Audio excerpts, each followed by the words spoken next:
Nouvelle semaine et première convocation du tribunal de l'actualité. Votre rendez-vous pour juger les faits majeurs de l'actualité d'ici et d'ailleurs. Merci à vous qui nous faites l'amitié de nous suivre en direct et en simultané sur les médias leaders Twi TV et Watt FM. Vous le savez, nous sommes accessibles en un clic sur les plateformes Facebook et YouTube. Je suis Adam Khaled Ouedraogo, président de ce tribunal. Mesdames, messieurs, bonjour. Bonjour, messieurs les juges. Bonjour, président Ouedraogo. Bonjour, juge Vaha. Bonjour, madame, messieurs. Bonjour, juge Bougma. Bonjour, président. Bonjour, éditeurs et téléspectateurs.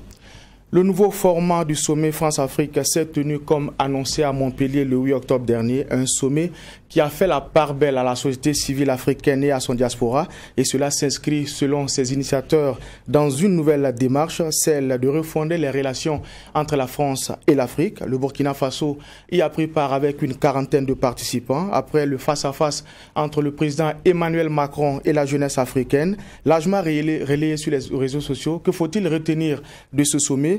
Que doit-on attendre de l'après-sommet de Montpellier? Ces questions seront posées à notre convoqué du jour qui sera dans quelques instants dans ce studio-là. Il s'agit de Nestorine Sangaré, ancienne ministre de la Femme, directrice exécutive du CRIGED, Centre de recherche et d'intervention en genre et en développement. Mais avant de décrypter le sujet enrôlé pour la présente convocation, nous allons ouvrir cette émission avec la première partie, les avant-propos.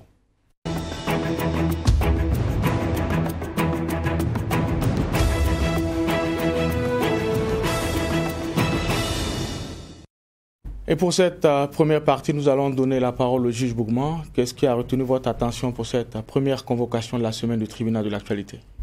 Ok, merci président. Ce qui a retenu mon attention, vous savez qu'il est de coutume chez moi les lundis de souhaiter une bonne semaine aux uns et aux autres, de souhaiter un bon lundi aux uns aux autres, mais nous sommes à une journée historique, 11 octobre, à quelques jours du 15 octobre, qui est également une journée historique au niveau du Burkina, parce que le 15 octobre a été marqué par un tournant décisif dans l'histoire politique et sociale du Burkina Faso, où une classe politique a été divisée, où on a traîné des querelles, des frustrations, des haines jusqu'à aujourd'hui. C'est vrai que l'épilogue c'était le 15, mais bien avant, naturellement, il y avait déjà des frictions.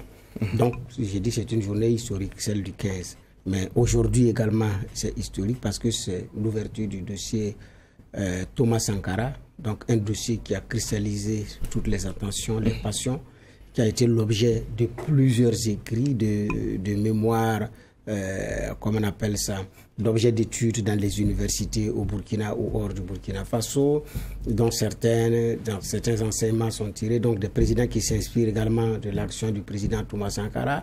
Donc il y a eu beaucoup de ces choses-là qui ont été dites. Alors sur le fond c'est ceux qui ont dévancé, qui ont eu raison, parce qu'ils sont quand aussi préparés, donc il y a beaucoup de choses également qui ont été dites. On retient aussi qu'il y a eu un bénéficiaire direct, Blaise Compaoré. A-t-il commandité, ou bien en tant que numéro 2 de la révolution en son temps, il s'était assumé parce qu'il y a un État qui devait avancer et qui avait besoin d'hommes et de femmes à son service, ou réellement il est le principal commanditaire de cette affaire. Donc, pour nous qui étions jeunes, petits d'ailleurs à l'époque, et qui en ont entendu parler en tant qu'un coup d'État au Burkina, donc c'est aussi le moment de pouvoir savoir qu'est-ce qui s'est passé et comment est-ce qu'on est arrivé là. Alors, nous sommes devant la justice des hommes, la justice classique. Ce n'est pas évident qu'on ait toute la vérité voulue, mais il y a eu beaucoup de documentation, de témoignages, visage découvert ou anonymes qui ont dit des choses, qui ont édifié. Maintenant, il y a un procès qui s'ouvre. Et voilà. Donc, il y en a aussi qui s'attendent à un procès de la 4e République. D'autres s'attendent à un procès du mouvement de la rectification. Il y en a qui s'attendent à un procès de la révolution pour situer la responsabilité. Mais je pense qu'il faut circonscrire les choses. Il y a quelqu'un et des compagnons qui ont disparu un matin et une justice qui cherche à savoir qu'est-ce qu'il en est. Pour ce qui concerne le mouvement de rectification, ce qui s'est passé après, je pense qu'il y aura certainement d'autres canaux pour pouvoir régler ces questions, parce qu'il y en a qui ont besoin de se parler dans un registre de réconciliation nationale. Donc c'est avec espoir que la vérité va être dite, c'est avec espoir que les cœurs seront apaisés, c'est avec espoir qu'on ira à la réconciliation. Donc c'est avec ce même espoir-là que je souhaite beaucoup d'espoir aux Burkinabés dans tout ce qu'ils entreprennent, dans tout ce qu'ils font. Nous sommes dans le dernier virage, le dernier trimestre de l'année. Bilan pour certains, préparer déjà 2022 pour d'autres. Beaucoup de courage à tout le monde et puis une très bonne semaine à tout le monde et puis un très bon lundi à tout un chacun. Merci, juge Bougma. Juge Va. Oui, merci Président. Et pour parler de l'avant-propos de Bernard Boumba, il faut dire que ça serait très dommage que ce moment qui est historique, et puis pour ce qui s'est passé, qui catalyse toutes les attentions, on n'est que des témoignages, on n'est que des échanges qui restent dans une salle et qui ne soient pas su. Vraiment, la question de la retransmission est pour moi une question qui est ô combien importante. Et on espère que, bon, comme ça se décide avec l'ouverture du procès, bon, on espère que c'est une requête qui trouvera oreille favorable. Ceci dit, moi j'avais un avant-propos, et mon avant-propos concerne un accident de la circulation à Ouagadougou. On parle d'une dizaine de blessés graves. C'est rapporté par le Faso.net, et je pense que ça devrait être hier que cela est survenu. C'est un accident comme on en voit souvent à Ouagadougou lors de mariages. Vous savez, les cortèges de mariage ou après les mariages traditionnels religieux, voilà, pour être plus précis, les mariages religieux, juste après, vous voyez sur les grands axes là, et le cortège où il y a des motos qui font des slaloms, qui font des cascades, et des gens en voiture aussi qui les suivent, qui le font. Je pense que c'est dans ce contexte-là qu'il y a eu ce malheur-là.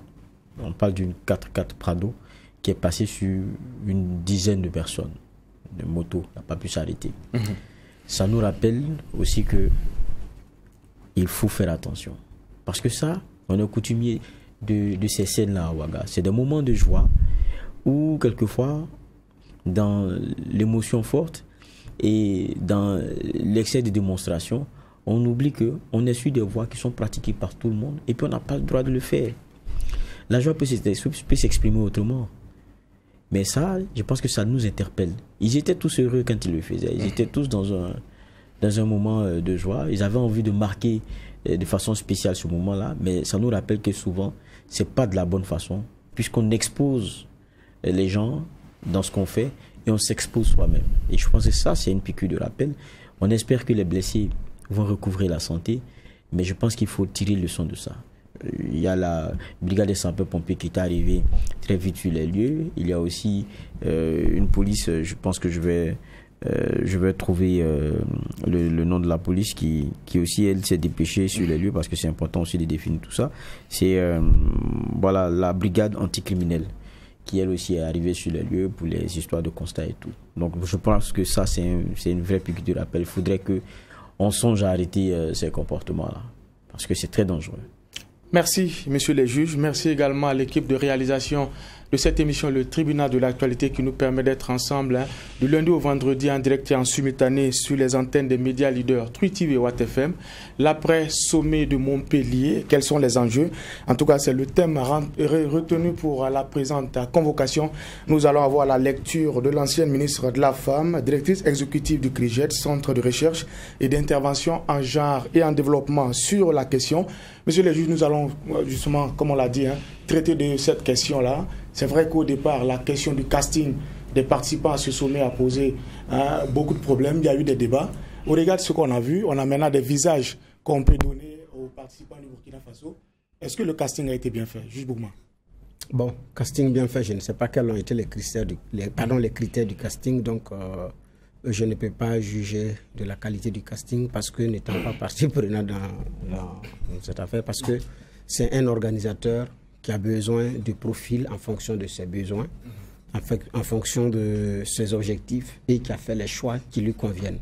Donc c'est son casting à lui qui a mis du contenu, parce que M. Diala, qui était ici en émission, a dit que c'est des préparatifs qui ont commencé depuis le mois de février pour arriver à la date exacte de la tenue de ce sommet-là. Donc, c'est leur propre casting, c'est leur propre critère. J'ai dit en fonction des besoins, comment on appelle ça, des objectifs à atteindre. Parce que c'est des gens qui ont préparé leur sommet et qui avaient besoin effectivement de pouvoir tenir. Donc, de mon point de vue, ça répondait peut-être à leur objectif, Maintenant, bon, je ne peux pas rentrer dans les détails pour dire que le casting a été le bon ou pas, parce que je ne connaissais pas les objectifs de départ. D'accord. Alors juste, on l'a dit, hein, la question de la représentativité a fait des gorges chaudes. On a reçu ici le président du CNJ, le Conseil national de la jeunesse, qui estimait justement qu'ils n'ont pas été associés à la désignation des participants burkinabés. Comme je l'ai dit, maintenant on peut mettre un nom sur les visages pardon, qui ont représenté le Burkina Faso. Est-ce qu'on peut dire que le casting finalement a été à la hauteur des attentes? Bon, c'est un casting fait par la France. Donc c'est un casting français qui avait envie de discuter avec une Afrique. Mais quand on a envie de discuter avec quelqu'un, on lui permet au moins de se donner un porte-parole. Je crois que ça, c'est le minimum. Maintenant, en la matière, on connaît comment fonctionne la question du porte-parole là. Il faut avoir l'assentiment du groupe que vous partez représenter. Si c'est un sommet France-Afrique et que c'est l'Afrique qui décide avec qui c'est la France qui décide encore avec qui elle discute, je ne sais pas de quel sommet France-Afrique on parle. Et puis de quelle est l'essence du porte-parole là auquel on a eu droit, même si on peut se féliciter de certaines choses oratoires ou de certaines questions, mais il n'en demeure pas moins que la forme pour moi tient aussi le fond. Et donc, c'est un débat qui, pour moi, devrait se poser. Et même au-delà de cela, je pense qu'il y a une question de... Il y a une réalité à avoir. Il ne faut pas se laisser quelquefois embrouiller par ce que chaque président français entend donner comme cassure, rupture à ce sommet qui a commencé de façon informelle. Il y a maintenant plusieurs décennies. Quand vous regardez au fond, vous vous rappelez de quelqu'un comme Sarkozy qui a traité notre continent de n'avoir pas d'histoire. Celui-là aussi a voulu une rupture, quoi qu'on dise, dans son premier sommet France-Afrique. C'était en 2010, si vous avez encore souvenance. Il a dit qu'il va le faire d'une autre façon. Et qu'est-ce qu'il avait fait? Il avait ouvert aussi à la société civile, ne l'oublions pas, avec les syndicats qui y sont allés, et quelques entrepreneurs. Avant ça, il y a eu aussi cette volonté-là, je pense que c'était depuis Chirac, de vouloir revoir un peu comment les choses se font, si ma mémoire est bonne. Et quand vous regardez, il y avait la participation en son temps de d'autres pays qui n'étaient pas forcément français et qui avaient eu droit au chapitre, mais je parle des pays européens et autres institutions au niveau international. Donc chacun, quand il vient, veut apporter son empreinte de la cassure, de la rupture, d'une nouvelle façon de gérer cette affaire-là. Macron aussi, il est venu avec sa façon de voir les choses. Maintenant, quand il dit « je n'échange plus avec les chefs d'État, je préfère échanger avec cette jeunesse-là », c'est dans un contexte que nous connaissons, où il est en froid avec beaucoup de chefs d'État, où il a eu des écarts dans la façon de discuter avec eux ou même d'initier des rencontres avec les convocations qu'on a vues, celles de Pau et autres. Aujourd'hui, on a la façon dont le discours est très condescendant avec le Mali. Il y a l'Algérie avec lequel il y a eu quelques bruits. Ça a toujours été comme ça. Même quand je rappelle le temps de Sarkozy en 2010, par exemple, il y avait eu beaucoup de présidents qui n'étaient pas venus. Il y avait ceux de la Côte d'Ivoire qui avaient décidé de ne pas venir. Il y avait, je pense, c'était le Libyen aussi qui n'était pas venu. Je crois qu'il y avait beaucoup d'autres présidents qui avaient décidé de ne pas venir. Même, je pense que le Marocain aussi qui n'avait pas fait le déplacement. Donc, en fait, à chaque moment, il y a le contexte qui, quelquefois, aussi amène à revoir un peu le calendrier. Et puis à un moment donné où il y en a même qui ont voulu que ça s'arrête, même du côté de la France. Même les présidents qui ont dit, bon, écoute, moi, je ne suis pas venu pour... Même Sarkozy le disait à un moment donné, je ne suis pas venu pour continuer dans le même schéma. Donc, la question même de la suivi de ce sommet, il a posé problème. Parce que dans son essence, pour moi, il y a à s'interroger.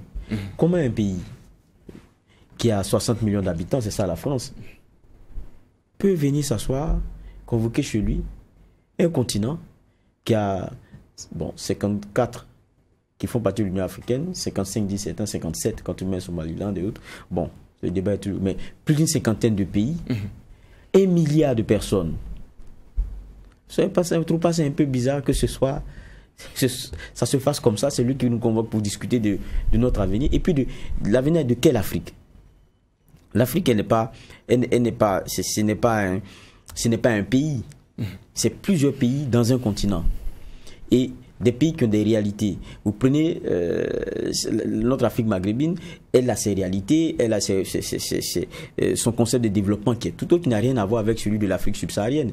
Vous prenez certains pays comme le Nigeria, vous prenez certains pays comme l'Afrique du Sud, ça n'a rien à voir. De quelle Afrique on parle? C'est des anciennes colonies avec lesquelles il y a eu une histoire qui a été très affirmée, pour lesquelles il y a encore des vases communicants qui dérangent, la monnaie et d'autres éléments sur lesquels on veut discuter, ou bien d'autres pays avec lesquels on n'a pas forcément des liens si forts, je parle de la France, mais pour qui les chantiers nouveaux et les découvertes dans le secteur minier sont des éléments qui intéressent. De quelle Afrique on parle? De quelle dynamique on parle?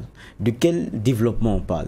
Peut-être qu'on séquence ça, on se rend compte que c'est trop facile en quelques jours de recevoir certains jeunes, de recevoir même des chefs d'État, et puis prétexter qu'on veuille aborder ce qu'on veut du continent avec notamment cette France-là. Et puis n'oublions pas, quand on parle de la France, c'est quand même, je pense, en termes d'échanges commerciaux, nous sommes tout le continent entier. Le 6e avec lequel il commerce, pas, nous ne sommes pas parmi les plus privilégiés.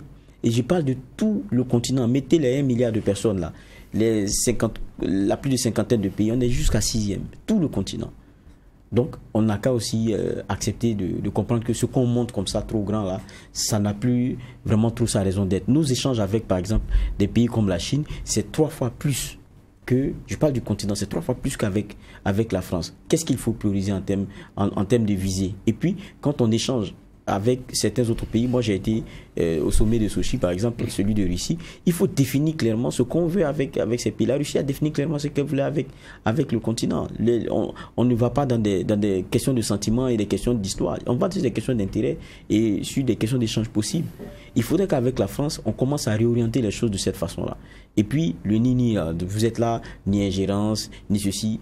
On a une France qui est très présente, qui continue quelquefois de jouer les troubles faits sur le continent. Il y a des questions qu'il faut adresser si on veut discuter avec la France de façon très claire. Vous allez regarder ce qui s'est passé par exemple dans les échanges qu'il y a eu récemment avec ces jeunes-là. Pour moi, on est rentré dans des tournures, on est venu apporter de l'eau à un moulin pour qu'il continue de fonctionner, celui France-africain, dont beaucoup d'Africains ont envie aujourd'hui là de se défaire, d'avoir une France plus concrète, qui discute avec une Afrique sur la question des intérêts. Il n'y a pas de sentiment parce qu'on sait qu'ils n'en ont pas. Ils ne font rien par bonhomie et nous ne recevons rien par charité. Donc il faudrait que concrètement, il y ait des choses qui soient discutées de façon plus franche et qu'on sache que le poids qu'on a pour eux n'est pas ce qu'on devrait avoir. Toutes nos matières y vont et on est encore 6e dans les échanges qu'on fait. Soit tout ce qu'on nous prend ici, on le prend à vil prix, c'est ce que ça veut dire. Et comment est-ce qu'on peut trouver le moyen de pouvoir avoir des quotes-parts plus intéressantes? Je pense que c'est des débats comme ça qu'on devrait avoir, plutôt que de venir rentrer dans de la parole et dans de la fanfaronnade, alors que ça n'avance pas. Et ça, je pense que c'est là où on doit recentrer la question de ces rencontres avec la France. Et puis je me pose encore la question, et ça c'est pour terminer sur ce que je pense de ce sommet-là. Est-ce que le sommet France-Afrique a encore sa raison d'être? Moi, je penserais plutôt à un autre sommet, c'est celui Euro-Afrique. Parce que c'est celui qui a, pour moi, aujourd'hui, beaucoup plus d'intérêt. La France et nous, quand nous discutons, je ne vois pas trop l'impact. La France et certains pays de ces anciennes colonies, il y a une relation naturelle et il y a une relation historique, ça je le comprends. Mais aujourd'hui, tout le continent discuté avec la France seule, je ne vois pas quelle politique on peut impulser. Bien au contraire, tout est en train d'être décidé dans une comment dire cela, dans une sphère plus large que celle française, où la France aussi même est en train de perdre de son poids, avec l'Allemagne qui continue toujours de grossir et certains autres pays qui ont une économie qui s'assoit beaucoup d'avantages. Il faut dire que ce n'est pas avec la France seule que les choses là peuvent se faire. Et quand on dit la France, on a vu comment sur certains points qui sont assez importants, notre représentativité, je parle de celle africaine dans des institutions internationales, mais quand on parle de l'ONU, tout ça, avec la question des sièges, quand vient le problème des discours clairs et des positions à avoir, on ne sent pas une France assez franche pour que nous ayons une représentativité plus intéressante, alors que c'est là où notre voix devait être entendue. C'est sur des sujets concrets comme ça qu'on devrait aller. Donc, tant que ça, on ne discute pas de cela et qu'on va sur des menus frottins où on pense que c'est à Montpellier qu'on peut discuter de l'avenir du continent, de la question de son développement, pour une Afrique qui est multidimensionnel et pluriel, moi je pense qu'on se trompe. D'accord. Alors parlant du format de ce sommet-là, c'est vrai que la forme a toujours fait débat, hein, parce qu'on estimait effectivement que un sommet avec la France et l'ensemble des pays africains, alors le format n'était pas bien calibré. Aujourd'hui, Emmanuel Macron décide de réformer cette relation entre la France et l'Afrique. Cela avait été annoncé depuis son discours de Ouagadougou. Finalement, est-ce qu'on devait être surpris de ce qu'on a eu à Montpellier, juge Bougma? Non, moi je souris à l'idée que Geoffroy l'a dit, quand Sarkozy est arrivé, il a dit je vais mettre fin à la France-Afrique. Macron a dit la même chose. Alors qu'on est élu en France pour les intérêts français, et parfois c'est des puissants lobbies d'ailleurs qui vous installent. Donc vous êtes l'employé de groupes de pression et de groupes d'influence. Est-ce que vous pouvez aller dire non à l'employeur, mettre mal à l'aise les intérêts de votre employeur? En tant que chef de l'État, parfois, il y en a qui sont pratiquement, je dis bien, des employés de certains puissants lobbies de groupes de pression, de marchands d'armes, de miniers et de je ne sais pas moi. Donc, vous leur devez beaucoup. Donc, votre politique étrangère également est dictée par ces messieurs qui vont vous envoyer aussi des hommes de service et qui sont parfois plus influents que vous-même. Donc, qu'un chef de l'État français s'asseye pour décréter la fin de la France-Afrique et que nous on applaudisse, je ne comprends pas. Donc maintenant que le maître permette à l'esclave de venir pleurer parce que les chaînes lui font mal, je ne sais pas qu'est-ce que vous lui dites. Il sait que quand on met des chaînes à quelqu'un, ça fait mal. Le maître même, c'est ça. Voir l'esclave pleurer, il n'y a pas d'émotion là-dedans. Il sait que ça fait mal. Mais tenir quelqu'un sous le joug pendant longtemps, le maître même sait qu'il a confisqué votre liberté, il vous exploite, il vous pille, il sait que ça fait mal. Donc il n'a pas besoin, même quand vous pleurez, il comprend. Et puis il passe à autre chose. Mais en même temps, Macron reçut un coup. Avant le sommet de Pau, les propos étaient quoi? Qu'il se développe dans certains pays, surtout du Sahel, un sentiment anti-français. Autrement dit, vous avez affaire à une jeunesse haineuse, rancunière, qui en veut à la France. Et donc, il fallait dire au chef de l'État de dire à ces jeunes désœuvrés et haineux vis-à-vis de la France de se calmer. Sinon, nous allons revoir notre dispositif. C'est ce qui a été dit à Pau. Donc, mais en son temps, j'avais dit, même si les rencontres de Pau se multiplient et qu'il n'y a pas de la franchise dans l'approche, ça risque de ne pas, les choses risquent de ne pas changer. Effectivement, ça n'a pas changé. Mais il fallait que Macron dise aux Français, en mondovision, je vous avais dit que ces gens-là sont remplis de haine et de frustration. Vous pensez que je m'amuse? Ils vont venir dire ça devant vous. Et ce spectacle leur a servi. Ça a permis de comprendre l'émotion qui anime les jeunes Africains. La frustration, la colère, la haine. Maintenant, pour les prendre, comment on fait? Comment est-ce qu'on canalise maintenant cette haine, cette colère? À défaut de la capitaliser pour nous-mêmes, maintenant, comment on la retourne contre leurs dirigeants? Il y a 30 millions d'euros sur la table. Ça fait comme 20 milliards de francs CFA pour renforcer la démocratie. Ce week-end, j'ai été dans des centres de santé. Pour des raisons de santé, j'ai accompagné des gens. J'ai regardé ce qu'il y a. Notre priorité, il est ailleurs.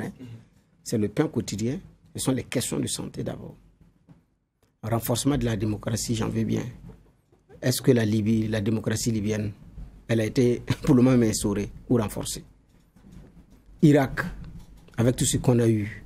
L'Afghanistan, avec tout ce qu'on a eu. Maintenant, c'est un pays avec ses dirigeants et sa jeunesse qui définit ce qu'il veut pour l'histoire. Je ne pense pas que ce soit le chef de l'État d'un autre pays. Le Rwanda n'a pas eu besoin d'un sommet pour dire à la France, lâche-moi. Non, et rejoindre le Commonwealth. Le Rwanda n'a pas eu. Le Gabon, qui est précaré français, mieux en Afrique, la Côte d'Ivoire, le Sénégal et le Gabon sont des précarés français. Mais le Gabon est en train de quitter pour rejoindre le Commonwealth. Est-ce qu'il a besoin d'aller dire, lâche-moi, je vais aller au Commonwealth? Bon, on a allé servir de l'émotion, c'est bien. Ça va permettre de mieux canaliser, voir comment est-ce qu'on exploite. À défaut que cette frustration touche les intérêts français, comment est-ce qu'on la recanalise contre les dirigeants pour pouvoir continuer notre système? Je pense que, de mon point de vue, c'est plus ou moins aussi ce qui a été servi à Montpellier. Mais je n'ai pas dit que ce que les jeunes ont dit, c'est faux.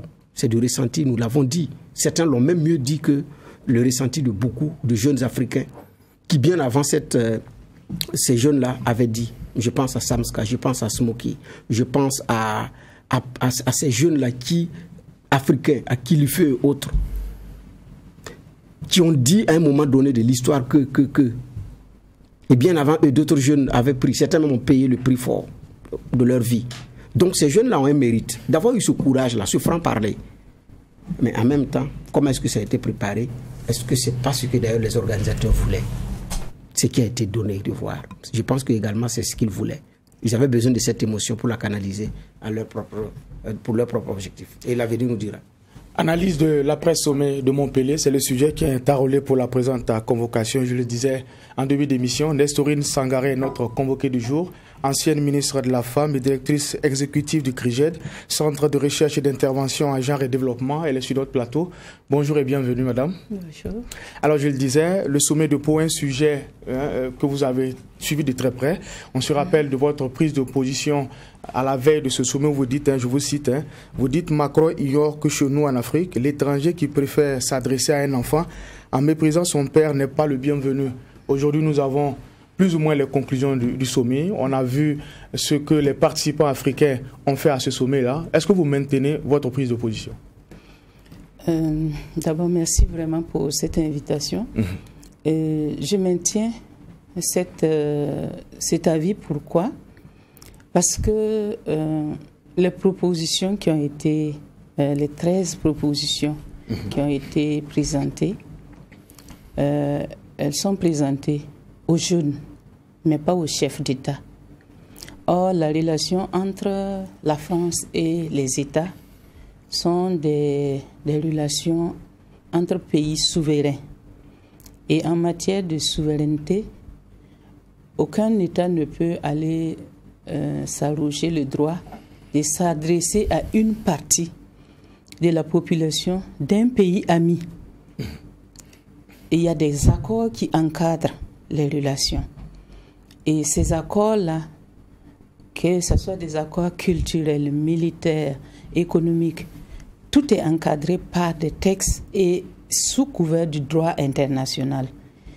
Et je pense que ce que Macron a fait comme démarche est une démarche qui, à mon sens en tout cas, un manque de respect vis-à-vis de ses collègues chefs d'État. Et surtout parce que, bon, après, les conclusions, qui va les mettre en œuvre? Est-ce que c'est avec les jeunes maintenant qu'il va parler désormais? Ou bien il va revenir s'adresser aux mêmes chefs d'État qui ont été vilipendés, parce que c'est la disqualification des chefs d'État qui a permis d'inviter les jeunes comme si les chefs d'État n'existent plus. Et je ne m'attendais pas à ce que lui-même il soit là-bas. Je m'attendais à ce que des jeunes, ce soit des jeunes français qui discutent avec des jeunes africains. Et dans toute la communication avant le sommet, on a dit non, il n'y aura pas de chef d'État. Donc c'est comme si lui, il n'est pas un chef d'État. D'annoncer qu'il n'y aura pas de chef d'État et que lui-même il se retrouve là-bas. Donc pour respecter le parallélisme des formes, oui, Macron ne devait pas être à ce sommet. Sur le plan diplomatique, il y a toujours ce parallélisme. Un chef d'État ne rencontre pas des citoyens pour parler. Il parle de chef d'État à chef d'État, ministre à ministre, technicien à technicien et citoyens ordinaires entre eux. Mais un chef d'État ne descend pas prendre les citoyens d'autres pays, amener chez lui, comme pour jouer au papa, et en tout cas paraître comme celui qui écoute mieux. Pourquoi ce n'est pas les jeunes Français qu'il a rencontrés, au lieu que ce soit les jeunes Africains? Il est président de la France, il aurait pu rencontrer les jeunes Français, et je ne me souviens pas avoir vu qu'il ait organisé un sommet de cette envergure avec les jeunes Français. Donc pour moi, ce qui s'est passé, c'est un manque de respect. Il disqualifie les chefs d'État. Il donne aussi à cette jeunesse, à certains parmi eux qui n'ont pas compris le jeu, peut-être des ambitions, des idées qui ne s'intègrent pas dans notre culture africaine. Quand on est en amitié avec une famille, une collectivité, quand on arrive, on salue toujours les dignitaires locaux avant de s'adresser aux sous-groupes ou bien aux autres personnes qui sont dans la famille. Mais ici, il a préféré mettre de côté les chefs d'État. Et quand on sait également quel est le rôle joué par la France dans la désignation ou dans les élections de ces chefs d'État, les désavouer publiquement au profit des jeunes qui ne sont pas élus, et dans la composition du groupe, il y a des individus qui sont allés en leur propre nom. Parce que si on dit il y a des sportifs, il y a des artistes, ils sont mandatés par qui? Au nom de quelle légitimité ils y vont et au nom de qui ils parlent. Ils peuvent parler pour eux-mêmes. Il y en a qui sont allés au nom d'associations. Ils peuvent parler au nom de leur association, mais ils ne peuvent pas parler au nom de tout le pays. Et lui, s'il présente cela comme étant la parole officielle des États, c'est une tromperie. D'accord. J'y vais. Oui, moi j'ai une première question. Et ça, au regard du débat moi-même, je suis souvent revenu là-dessus. Parce que je reviens sur un peu ce qu'a été votre exemple pris, que quelqu'un vienne manquer de respect à vos parents en invitant un enfant de sortir. Je crois aussi qu'il y a l'aspect manque de respect, mais il y a ce qu'on connaît aussi dans nos traditions, nos valeurs, qui est se faire respecter. Oui, et se faire respecter, c'est empêcher que ça arrive. Que l'enfant sorte devant vous parce qu'il répond de vous et aille en son nom propre, alors qu'il ne peut pas le faire, répondre à un rendez-vous, à des discussions dehors et tout. Quand on regarde, est-ce que nous n'avons pas failli? Je parle de nos autorités. Pour avoir laissé, parce qu'on a reçu ici le CCNJ qui disait, c'est eux qui ont qualité, notamment de représenter la jeunesse, en tout cas de ce qu'on a comme organisation au niveau sous-régional même d'ailleurs, parce que c'est l'impulsion de plusieurs pays, les CNJ. Et aujourd'hui, quand ils regardent la façon dont ça s'est fait, ils n'étaient pas contents, ils se sont référés aux autorités, ils ont dit ce qu'ils pensaient de cela, et ce qu'on leur a dit à la fin, c'est qu'ils s'en vont en leur nom propre. C'est pas trop facile? En tout cas, moi je pensais que au regard des critiques qu'il y a eu avant le départ des jeunes, les autorités avaient la possibilité de leur interdire d'y aller. Dieu merci, tout s'est passé bien selon ce que les participants ramènent comme sentiment. Mais admettons qu'il y ait eu un décès, admettons qu'il y ait eu le moindre incident. On classe ça sous forme d'incident diplomatique ou bien juste d'événements comme ça. Et moi, je pense que les États auraient pu faire jouer en tout cas leur autorité en disant que bon, c'est vraiment inamical, quoi. C'est inamical parce que la France ne peut pas inviter les jeunes Chinois, les jeunes Indiens, les jeunes de tout autre pays comme elle a invité les jeunes Africains. Mais maintenant, les autorités auraient pu, en tout cas, les appeler au moins et demander où vous allez, au nom de qui, et pourquoi, et puis après, vous allez revenir. Parce que il ne s'agit pas seulement d'aller. Quelle ambassade ici sélectionne des jeunes pour envoyer en France et qu'on les laisse partir diplomatiquement? C'est notre ministre des Affaires étrangères aurait dû quand même donner de la voix. Pas notre ministre seulement, les ministres de tous les pays, puisque ce n'est pas seulement des jeunes du Burkina. Il y a l'Union africaine. Parce que ça va créer un précédent. S'ils arrivent à faire ça une fois, ils le referont une autre fois, puisque les sommets sont censés se poursuivre. Le nouveau format, comme il l'a dit, sont censés se poursuivre. Donc, à partir de maintenant, les chefs d'État n'existent pas, les ministres des Affaires étrangères n'existent pas, les diplomates n'existent pas, les principes de la coopération internationale, coopération bilatérale entre les États n'existent plus, chacun fait comme il veut. C'est là jusqu'où il faut questionner ce qui s'est passé. Parce que, malheureusement, aujourd'hui, ils se sont adressés aux jeunes, demain, ils pourront s'adresser aux militaires. Ils pourront inviter nos soldats de venir là-bas pour qu'ils parlent parce que les États n'arrivent pas à gérer telle ou telle question de sécurité. Donc moi, je pense que c'est vraiment... La responsabilité, elle est au niveau des jeunes parce qu'ils sont partis. Ils n'ont pas eu une lecture politique. Même s'ils ont eu une lecture politique, ils n'ont pas vu vraiment de manière très, très, très poussée les implications de la démarche. Même Emmanuel Macron lui-même, je pense qu'il s'est fait prendre au jeu. D'accord. Alors, de plus en plus, on a une société civile assez critique, notamment sur les réseaux sociaux. Pour beaucoup, l'enjeu de ce sommet, c'était aussi de comprendre davantage cette société civile pour mieux la canaliser, comme disait le juge Bougman. Pas du tout. Moi, je pense plutôt que il y a eu un travail de profilage. Les jeunes n'ont pas été choisis au hasard. Il y a des relations. Il y a quelques-uns qui m'ont contacté et disent « Ah, on a vu vos écrits que nous, on ne savait pas parce qu'on est financé par l'ambassade. La plupart peut-être sont des organisations qui ont déjà des financements de l'ambassade de la France. Mais si ces financements sont orientés. Donc si c'est des jeunes qui sont déjà dans des relations de partenariat avec l'ambassade, et je crois réellement que à cause de ce travail de profilage, on ne choisit pas n'importe qui pour envoyer là-bas.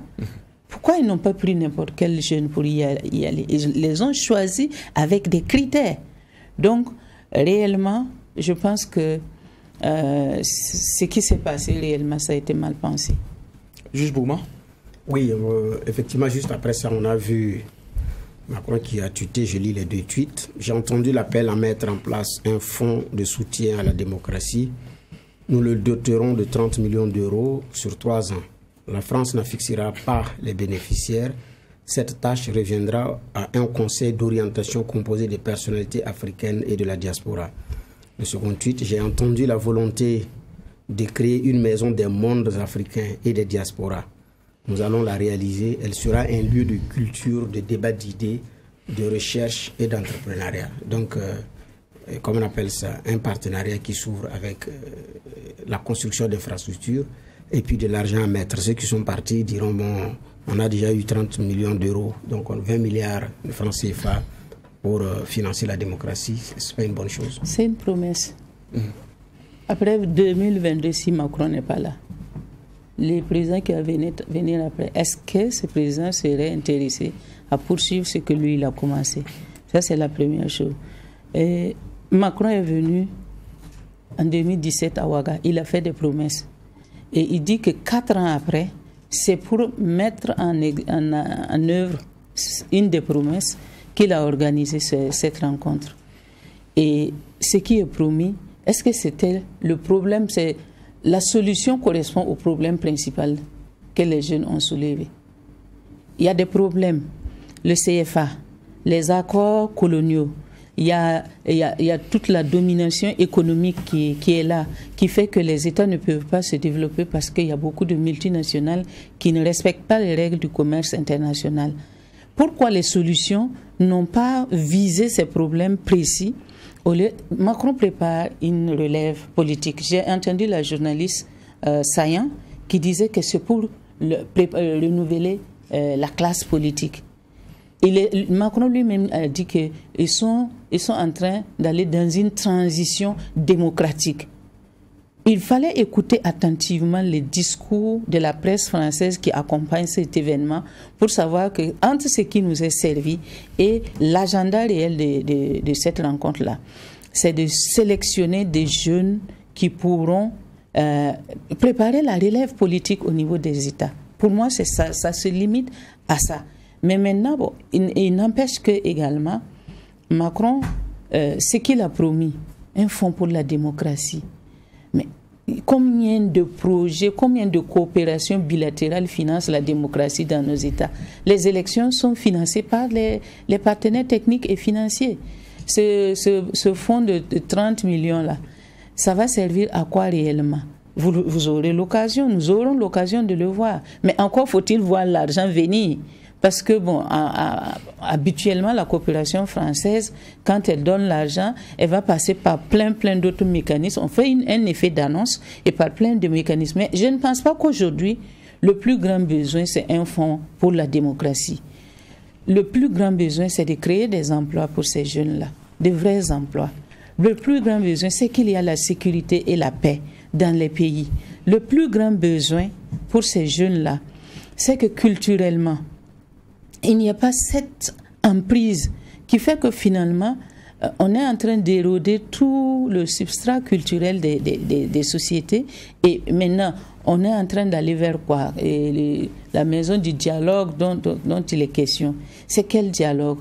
Le dialogue devait commencer maintenant. Il fallait laisser des jeunes Français et des jeunes Africains se parler si l'intention c'est vraiment de faire rencontrer les peuples et de renouveler c'est la coopération telle qu'elle existe. Okay. Bon, j'ai une deuxième question. Je suis resté dans... pour moi, ce qui a été exprimé, il y a eu beaucoup d'émotions. On le sent dans le discours, de la frustration, une certaine haine, si je peux m'exprimer ainsi, vis-à-vis de la France par rapport aux affres subis et tout. Alors, je dis, Macron même avait besoin de cette émotion pour montrer aux Français que pour investir, il faut prendre également cette dynamique en compte. On dit que l'émotion est nègre. C'est eux qui l'avaient dit. Et je crois réellement que cette émotion, elle participe d'une mise en scène. Et Macron avait besoin de cette mise en scène pour donner l'impression à l'opinion française que la France tient encore le bon bout. Mais réellement, la France a perdu. Ceux qui sont allés représenter, à travers ce qu'ils ont dit, la population française, s'ils ont écouté, mais attends, amener, payer les billets, loger et nourrir des jeunes pour qu'ils s'adressent comme ça au chef d'État dans son pays, bon, moi je pense que c'est réellement une mascarade, quoi. Il n'a pas atteint son objectif. Si c'est à visée électoraliste, il n'a pas atteint son objectif parce que c'est pas à lui seulement qu'on s'adresse, on s'adresse à la France tout entière. Parce que si on peut parler comme ça au président de la France, en France, c'est de colon à quelqu'un qu'on tutoie chez lui, je crois que vraiment c'est une déchéance. C'est une déchéance. Mais pourquoi il joue ce va-tout? Pourquoi il joue ce va-tout? Est-ce qu'il avait besoin, à la veille des élections, d'organiser une telle rencontre pour amener des jeunes Africains pour... Je ne vais pas dire l'insulter, mais en tout cas lui dire face à face ce qu'il pense de la relation entre la France et l'Afrique. Moi, je ne pense pas qu'il soit gagnant. Je ne pense pas non plus que il va pouvoir capitaliser parce que le fait que les gens soient aujourd'hui fâchés contre la France, ça ne va pas s'arrêter après le sommet. Puisque les solutions qui sont proposées n'ont rien à voir avec les problèmes et les contentieux actuels qui sont entre la France et les pays. Donc ça ne va pas s'arrêter. Ok, j'y vais. Oui, mais moi je pose aussi une autre question. Est-ce que la démarche aujourd'hui ne se trouve pas légitimée par le manque d'impact que le sommet, même dans son format passé, avait? Et on rencontrait les chefs d'État, on discutait tout le temps, mais l'Africain, il ne voyait pas en quoi est-ce que ça le faisait avancer. Bien au contraire, il voyait une façon de se faire humilier, même à travers nos chefs d'État, de la condescendance dans certains propos, et des symboles même nos chefs d'État qui se faisaient toujours tapoter, on dirait des enfants, tout ça, ça nous faisait mal quand on regardait. Est-ce que tout cela n'est pas, c'est-à-dire la démarche d'aujourd'hui ne se retrouve pas légitimée avec le mauvais format même qu'on avait avant? Le mauvais format avant et le nouveau format, le maître d'œuvre, c'est la France elle-même. C'est bien cela. Et l'objectif était une démonstration de puissance, de pouvoir réunir des chefs d'État autour de soi. Après la France, d'autres pays sont en train de faire la même chose.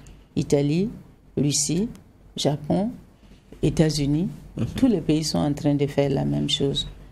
Mais je reviens pour dire que c'est la souveraineté des États qui est bafouée. Et c'est aussi une disqualification de la classe politique dans tous les États. Parce qu'on n'a pas su préparer une jeunesse qui comprenne les enjeux. Et cette jeunesse-là, qu'elle ait accepté de participer, ils ont leurs intérêts personnels. On ne peut pas le dénier ça. Mais le format même ne devait pas être décidé par la France elle seule. Même avec les chefs d'État, ça ne devrait pas être décidé par la France seule. Et avec les jeunes, c'est exactement la même chose. Mais là où c'est plus grave avec les jeunes, c'est qu'ils se contentent actuellement de s'adresser à des jeunes choisis dans les pays avec qui ils pensent qu'ils peuvent bâtir des relations pour l'avenir. Il a terminé toute son intervention par « je serai là ». Je serai là, c'est la dernière phrase que Macron a prononcée à Montpellier. Il sera où? S'il n'est plus président, il sera où?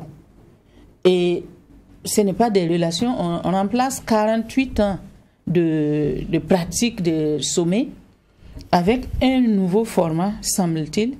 Mais ce nouveau format, s'il y a un autre format, les jeunes vont être plus expressifs. Parce qu'au moins, Bon, nous sommes dans le monde des médias actuellement. Moi, pouvoir exprimer comme ça, il y a des jeunes qui se sont fait remarquer même dans leur propre pays parce qu'on ne le connaissait pas. Ça va leur rapporter quelque chose en termes de notoriété publique et tout, mais ça ne sert pas les problèmes que nous voulons résoudre dans la relation entre la France et les pays africains. Et ça contrevient à toutes les règles de la coopération bilatérale, aux relations internationales entre les pays. C'est vraiment une démarche hors la loi. C'est illégal ce qui a été fait. Est-ce que l'une des explications aussi, c'est pas le froid entre Macron lui-même, de par ses propos et ses postures, avec beaucoup de chefs d'État aujourd'hui du continent? Oui, Macron, depuis qu'il est venu, et je prends juste l'exemple de ce qui s'est passé au Mali parce que qu'il y ait le coup d'État, il menace qu'il va retirer Barkhane. Et c'est comme si c'était quelque chose qui allait être exécuté dans la semaine, du jour au lendemain. Et quelques jours après, sa ministre vient dire non, en fait, on ne va pas partir. Et regarde, c'est honteux. C'est honteux, mais Macron est plus émotif même que les jeunes qui sont allés lui parler. Parce qu'en tant que chef d'État, il s'exprime et il dit des choses. Et les autres c'est-à-dire que c'est comme si les diplomates sont obligés de revenir en arrière pour attraper les réactions que lui, il a. Donc, moi, je pense que la personnalité de Macron, même, il est pour quelque chose. Il est jeune, il veut donner l'impression d'être jeune. Mais si c'est cela, être jeune dans la gestion d'un pays, non. Les dégâts qu'il va faire au niveau de la coopération, la diplomatie française, je les laisse gérer, quoi. D'accord. Alors, l'ancien format date de 1973. Oui. La rupture prônée par Macron, en tout cas, s'est matérialisée par ce qu'on a eu à Montpellier. Vous estimez que ce n'est pas à la hauteur des attentes. Finalement, comment il faut envisager l'avenir de l'Afrique et de la France? Est-ce qu'il faut améliorer l'ancien format? Est-ce qu'il faut garder le format de Montpellier? Finalement, qu'est-ce qu'il faut faire? Ce n'est pas une affaire de format. C'est une affaire de responsabilité et de souveraineté. La coopération entre la France et les pays africains, à l'image de la coopération entre les pays africains avec tous les États du monde, elle doit se faire dans une relation de sincérité, de respect mutuel, d'échange sur un pied d'égalité. On a dit que la main qui donne est toujours au-dessus de la main qui reçoit. Tant que nous sommes dans une relation de dépendance où nous attendons tout de la France ou de n'importe quel autre pays, nous allons toujours être dans une situation où il y aura des mises en scène de ce genre parce que les pays qui donnent, comme la France, vont toujours essayer de tirer un profit politique, profit économique, profit culturel à travers le type de relations qu'ils ont avec nous. J'ai potassé nuit tout ce qu'il y a comme théorie de la coopération bilatérale pour comprendre comment, des années 60, on en est arrivé à là. Et il semble qu'il y a une typologie dans laquelle la France est engagée actuellement. Parce que il n'y a pas que nous qui avons des intérêts vis-à-vis de la France. La France a des intérêts. Et la France n'a pas d'amis, elle a des intérêts. Même si on parle de coopération, d'amitié, et bon, amitié et coopération là, c'est pas de l'amitié, c'est des intérêts. Et on est passé d'une coopération de substitution à une coopération engagée. Dans les deux typologies que j'ai vues, le type de coopération de substitution, c'est quand la France, par différents mécanismes, faisait à la place de nos États ce qu'ils devraient faire. L'éducation, on est resté dans le système français et on a été pendant longtemps. Et la justice, on est resté longtemps encore dans ça. Et dans beaucoup de l'armée, la défense, on est resté encore. C'est une coopération de substitution. Mais on est arrivé maintenant à une coopération engagée parce que nos pays sont juste des espaces de confrontation entre des intérêts antagoniques. Ce qui préoccupe la France aujourd'hui, c'est l'arrivée de la Chine, c'est la Russie qui pointe, et les gens vont se confronter comme à l'époque de la guerre froide. Nous sommes juste un terrain. Et ce qui est fait, c'est juste montrer aux autres que nous contrôlons le terrain. C'est notre terrain, nous contrôlons le terrain et bien plus, nous anticipons, nous avons même l'avenir en main parce que nous avons la jeunesse en main. Les Chinois ne peuvent pas faire une rencontre comme ça avec les jeunes Africains. Le président chinois, il ne peut pas venir prendre des jeunes Africains pour les amener en Chine, ni le président russe. Mais la France, de par toute l'assise qu'elle a préservée de la colonisation et des relations néocoloniales paternalistes, a cette possibilité-là. Et elle montre encore que c'est mon précaré. Le précaré, on le pensait politique et économique. Maintenant, le précaré, il devient quoi? C'est social? C'est quoi ils veulent démontrer? Donc, moi, je pense que c'est la confrontation, c'est les enjeux géopolitiques, géostratégiques, là. C'est ça que Macron voulait démontrer. Parce qu'ils sont en perte de vitesse sur tous les plans. Si sur le plan sécuritaire, ce qui leur permettait vraiment de tenir les États, le Mali arrive à sortir de ça. Et que le Burkina, à un moment donné, si on n'est pas satisfait, et nous aussi on envisage de chercher d'autres alliés, et ne plus passer par la France.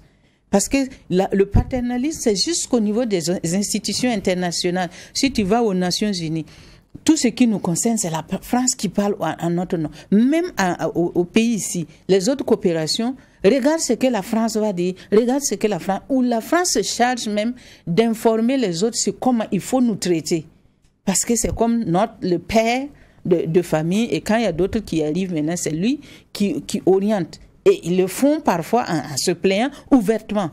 Et donc, moi, je pense que ne nous leurrons pas.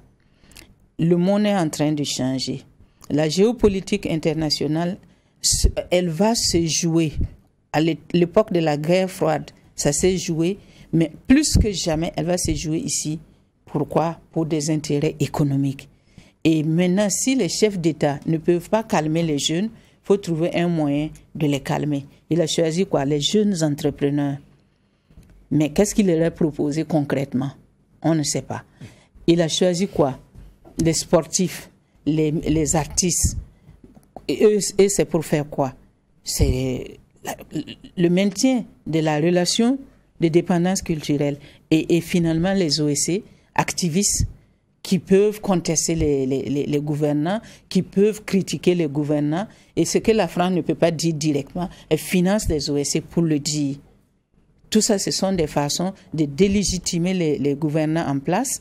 Et maintenant, il faut que nous, en tant qu'État, nous puissions vraiment nous prendre en main. Prendre en main, c'est déjà prendre notre jeunesse en main pour ne pas laisser n'importe quel sorcier venir les prendre et aller mettre des idées que nous ne maîtrisons pas dans leur tête. Parce qu'on a vu seulement ce qui a été dit à la télé, mais il y a eu un travail de préparation. Nous, le Burkina a envoyé 41 personnes, la plus forte délégation. Qu'est-ce qui a été dit avec les autres? Qu'est-ce que les autres ont dit? On n'a pas vu ça. Donc, au retour, ces jeunes, qu'est-ce qu'ils vont devenir? Qu'est-ce qu'ils vont tirer réellement comme avantage de leur participation à ce sommet? Et l'État burkinabé, comment il compose avec les suites de ce sommet? D'accord. Des questions qui méritent d'être poursuivies et approfondies au sortir de cette émission. En tout cas, merci d'être passé sur ce plateau. Nestorine Sangaré était notre convoquée du jour, ancienne ministre de la Femme, directrice exécutive du CRIGED, Centre de recherche et d'intervention en genre et développement. Merci d'avoir donné votre lecture de l'après-sommet de Montpellier. Merci également à messieurs les juges pour les différentes clés de lecture. On met un point final à cette convocation. On se donne rendez-vous demain pour la même mission, poser un regard critique sur l'actualité. Mais en attendant, restez fidèles au programme des médias leaders, True TV et Watt FM.